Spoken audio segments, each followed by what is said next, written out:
அனைவருக்கும் வணக்கம். இன்று ஒரு கலையில் அனைத்தும் விற்கப்படுகிறது. காரணம், அதை ஒரு தொழிலாக மாற்றிவிட்டார்கள். அது எந்த கலை என்றால் ஜோதிடக்கலை. ஜோதிடக்கலை என்பது ஆன்மீக சம்பந்தப்பட்ட ஒரு கலையாகும்.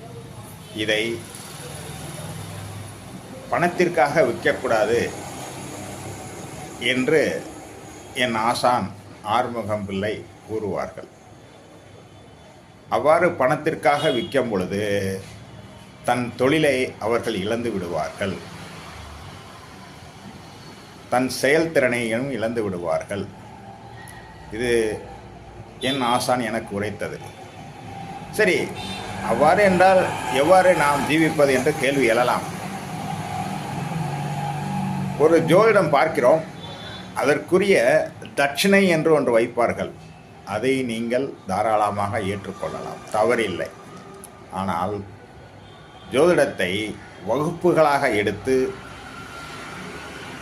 தாந்திரிக வகுப்பு, அந்த வகுப்பு, இந்த வகுப்பு என்று எடுத்து அதை பணமாக்குவது எந்த வழியில் நியாயம்? கலையை பரப்புவது என்றால் தனத்திற்காக பரப்பக்கூடாது.